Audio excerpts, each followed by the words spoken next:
British उच्चायोग की तरफ से कहा गया है कि विमान को तभी शिफ्ट किया जाए जब यूके की इंजीनियरिंग टीम और आवश्यक उपकरण भारत पहुंचेंगे। यह प्रक्रिया ऐसे समय में की जाएगी ताकि हवाई अड्डे की अन्य उड़ानों और मरम्मत कार्यों में कोई बाधा न आए। ब्रिटिश अधिकारियों ने भारतीय प्रशासन और तिरुवनंतपुरम एयरपोर्ट को धन्यवाद दिया है और कहा है कि विमान की सुरक्षा और गोपनीयता को लेकर सभी जरूरी कदम उठाए जाएं। मरम्मत और सुरक्षा पर जांच पूरी होने के बाद विमान को दोबारा सक्रिय सेवा में लाया जाएगा। बता दें कि F-35B एक 5th जनरेशन फाइटर जेट है जिसे अमेरिका में बनाया गया था और ब्रिटेन की नौसेना इसका इस्तेमाल कर रही है। यह विमान HMS Prince of Wales aircraft carrier strike group का हिस्सा है जो इन दिनों इंडो पैसिफिक क्षेत्र में तैनात है। भारत के साथ समुद्री युद्ध अभ्यास के बाद यह विमान लौट रहा था जब उसे खराब मौसम के कारण वैकल्पिक लैंडिंग करनी पड़ी।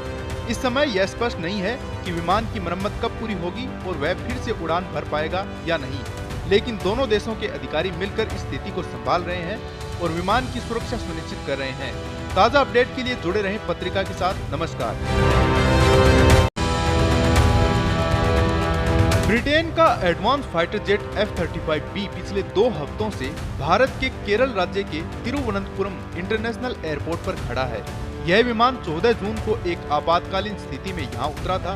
बताया गया कि विमान को मौसम खराब होने के कारण अपने aircraft carrier HMS Prince of Wales पर नहीं उतारा जा सका और उसे सुरक्षित रूप से भारतीय एयरपोर्ट की ओर मोड़ा गया। विमान के सुरक्षित लैंडिंग करने के बाद उसमें जमीन पर खड़े रहने के दौरान कई तकनीकी समस्याएं आ गईं। HMS प्रिंस ऑफ वेल्स से इंजीनियरों की एक टीम ने विमान का निरीक्षण किया, जिसके बाद तय हुआ कि इस समस्या को ठीक करने के लिए यूके से विशेष उपकरण और एक विशेषज्ञ इंजीनियरिंग टीम की आवश्यकता होगी। पहले ऐसी खबरें आई थी कि ब्रिटिश नौसेना नहीं चाहती कि इस फाइटर जेट को एयरपोर्ट के हैंगर में ले जाया जाए।